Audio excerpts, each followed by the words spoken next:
तुमने शायद ही नोटिस किया होगा कि पुष्पा मूवी का एक्चुअल टाइमलाइन क्या है। मूवी के अंदर हमें पुराने 500 और 1000 का नोट देखने को मिलता है, जिससे हमें ये पता चलता है कि मूवी 2016 के पहले के टाइमलाइन से है।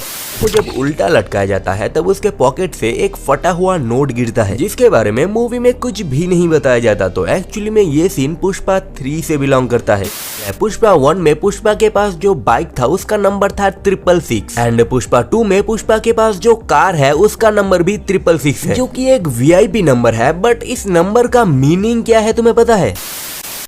पुष्पा 2 को 0.25x के स्पीड से देखने के बाद मुझे 10 ऐसे हिडन डिटेल्स मिले हैं जो कि तुम नॉर्मल स्पीड में कभी भी नोटिस नहीं कर सकते। और वीडियो के एंड में जो डिटेल है वो पर्सनली मेरा फेवरेट है। देन डिटेल नंबर 1, शेखावत जब बस में बैठता है तब 2 लोगों को शेखावत के बैठने की वजह से प्रॉब्लम हो रहा था। तेरी हड्डियां कितनी चुभ रही है मालूम है? तेरा पैर भी तो गद्दे जैसा है, लेकिन ये कौला है कौन? एंड शायद तुम्हें याद नहीं, पुष्पा 1 के अंदर जब शेखावत को पहली बार इंट्रोड्यूस किया गया था तब उसने 2 लोगों को मार दिया था क्योंकि उसे बैठने में तकलीफ हो रहा था। तो एक्चुअली में पुष्पा 2 का ये सीन पुष्पा 1 के इस सीन को कॉल बैक करता है। डिटेल नंबर 2, पुष्पा के क्रिएटर्स ने गलती से पुष्पा 3 के बहुत सारे स्पॉयलर्स दे दिए। आज से लगभग 1 साल पहले पुष्पा का एक अनाउंसमेंट ग्लिम्स रिलीज होता है, जहाँ पर हमें बताया जाता है कि गोलियों से छल्ली पुष्पा हुआ तिरुपति से फरार।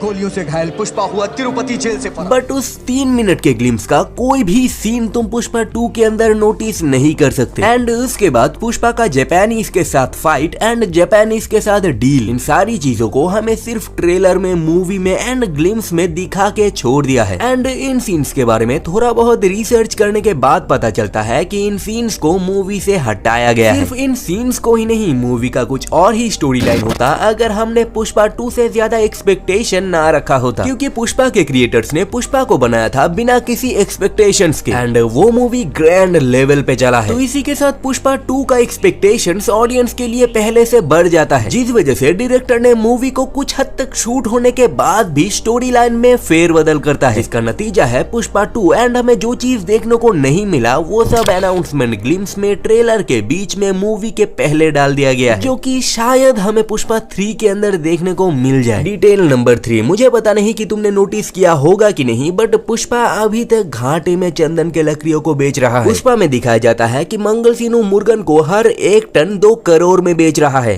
मंगल सीनू ने अपने मुर्गन भाई से टन का 2 करोड़ लिया है और बाकी सबको 25 लाख रुपए दे रहा है। क्या एड़ा बना रहे सिंडिकेट के लोगों को? बट वहीं पर पुष्पा मुर्गन के साथ डील फिक्स करता है हर 1 टन का 1.5 करोड़। 1 टन का 1.5 करोड़ देगा ये। इधर मुर्गन भाई से डील सेट किया है मैंने। जिसके बाद पुष्पा 2 के अंदर पुष्पा दुबई के एक डीलर के साथ डील फिक्स करता है हर 1 टन का 2.5 करोड़। टन का कितना? 1 टन का 2.5 करोड़। जहाँ पर मुर्गन मंगल सीनू से हर 1 टन का 2 करोड़ लेता था। जिसके बाद अगर मुर्गन उस दुबई के डीलर के साथ कभी भी डील करता तो मिनिमम हर 1 टन का 3 से 4 करोड़ लेता। बट वही पुष्पा उसके साथ डायरेक्ट डील करता है सिर्फ 2.5 करोड़ में। तो अगर देखा जाए तो पुष्पा मंगल सीनू के मुकाबले हर 1 टन में 1.5 से 2 करोड़ का घाटा कर रहा है। देन डिटेल नंबर 4, जो कि काफी ज्यादा इंटरेस्टिंग है, मूवी के एंड में हमें जिसे दिखाया गया है वो कौन है पता है? किसी को लगा होगा कि वो शेखावत है और किसी को लगा होगा कि वो प्राइम मिनिस्टर का आदमी है, बट एक्चुअली में वो प्राइम मिनिस्टर से भी बड़ा आदमी है। लाइक सिद्धप्पा जब सीएम बना था तब पुष्पा ने 500 करोड़ देके उसकी मदद की थी। जैसे कि पुष्पा ने कहा, प्राइम मिनिस्टर भी बहुत पहले कोयले के खदान में काम किया करते थे। और अगर तुम इस सीन को ध्यान से देखते हो तो इसका बॉम्ब फोड़ने का तरीका और उसका ड्रेसअप काफी हद तक कोयले खदान की मजदूर की तरह लगता है। जिसके बाद प्राइम मिनिस्टर का ये बोलने का तरीका, यहाँ आए तो सभी है, पर वो क्यों नहीं आया जिसे आना चाहिए था। काफी हद तक इस बात को फोरशैडो करता है कि इनका मिनिस्टर बनने के पीछे इनका ही हाथ है। ऑलराइट, डिटेल नंबर 5, तुमने शायद ही नोटिस किया होगा कि पुष्पा मूवी का एक्चुअल टाइमलाइन क्या है। मूवी के अंदर हमें पुराने 500 और 1000 का नोट देखने को मिलता है, जिससे हमें ये पता चलता है कि मूवी 2016 के पहले के टाइमलाइन से है। बट कितना पहले? अगर तुम पुष्पा 1 को देखते हो तो यहाँ पर एक चिरंजीत के मूवी के बारे में बोला जाता है जिसका नाम है చూడలని ఉండి।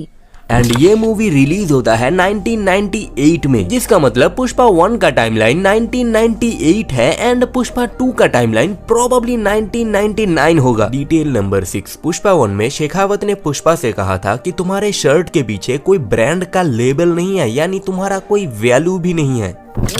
इसकी शर्ट सफेद है, हमारी शर्ट भी सफेद है, पर फर्क क्या जाने, इसकी शर्ट पे लेबल ना है, पर हमारी शर्ट पे तो लेबल लगा है, देख। हाँ है सर। और लेबल मतलब ब्रांड। जिसका जवाब पुष्पा मूवी के एंड में देता है शेखावत को नंगा करके, और वो ये भी कहता है मेरा हाथ का थप्पा ही है मेरा ब्रांड, जो कि तुम पुष्पा 2 में हर कहीं नोटिस कर सकते हो यहाँ पर और फिर इन सब के मुंह में और पुष्पा के हर एक शर्ट के पीछे। पुष्पा 1 में पुष्पा ने जो कुछ कह के दिखाया था अपने ब्रांड के बारे में, उसने वो सब किया। डिटेल नंबर 7, मूवी के शुरुआत में पुष्पा को जब उल्टा लटकाया जाता है तब उसके पॉकेट से एक फटा हुआ नोट गिरता है, जिसके बारे में मूवी में कुछ भी नहीं बताया जाता। तो एक्चुअली में ये सीन पुष्पा 3 से बिलोंग करता है, क्योंकि हमें ट्रेलर में एक छोटा सा क्लिप देखने को मिलता है जहां पर पुष्पा जापानीज के साथ डील करता है, जहां पर वो लोग एक फटा हुआ नोट पुष्पा को देता है, जिसका मतलब उनके बीच में डील फाइनल हो चुका है। लेकिन मूवी में पुष्पा कहता है कि पुष्पा का माल तो जापान पहुंचा, लेकिन जापानी पैसा पुष्पा को नहीं मिला, इसीलिए पुष्पा और जापानीज के बीच में एक छोटा सा फाइटिंग सीन दिखाया गया, जो कि पुष्पा 3 में दिखाया जाएगा। डिटेल नंबर 8, पुष्पा ने तो कहा था कि उसका बेटा या फिर बेटी होने के बाद वो ये सब काम केशव को सौंप दे। ये सारा धंधा मैं केशव को सौंप देगा। तो आखिर यहाँ पर वो जापानीज के साथ डील क्यों कर रहा है? तो पुष्पा मुर्गन के साथ डील करके जितना पैसा कमाता है वो उसके लिए और सिंडिकेट के लिए इनफ होता है। लेकिन जब पुष्पा के बीवी ने उससे कुछ मांगा तब जाके उसने दुबई के डीलर के साथ अपना डील फाइनल किया, पूरा 2000 करोड़ का डील, जिसमें से 500 करोड़ सीएम को जाएगा और बाकी पैसे पुष्पा और सिंडिकेट के पास ही रहेगा। लेकिन पुष्पा को पैसे की इतनी क्या जरूरत हो गया कि वो सीधे जापानीज के साथ डील करने चला गया। तो प्रोबेबली यहाँ पर सिद्धप्पा को सीएम से प्राइम मिनिस्टर बनाने के लिए ये सब कर रहा है पुष्पा, क्योंकि पुष्पा ने सीधा प्राइम मिनिस्टर के साथ अपना दुश्मनी बनाया है और एक सीएम होके प्राइम मिनिस्टर का सिद्धप्पा कुछ नहीं उखाड़ पाएगा। तो प्रोबेबली उस ब्लास्ट के अंदर पुष्पा को कोई करीबी मरा होगा, उसका भाई या फिर बीवी या फिर उसका माँ, जिस वजह से पुष्पा सीएम को प्राइम मिनिस्टर बनाना चाहता है और प्राइम मिनिस्टर और उसे मारना चाहता है। डिटेल नंबर 9, मूवी के अंदर पुष्पा ने एक सेकेंड हैंड 4 सीटर हेलीकॉप्टर खरीदा 100 करोड़ में। मेरे को चाहिए 4900।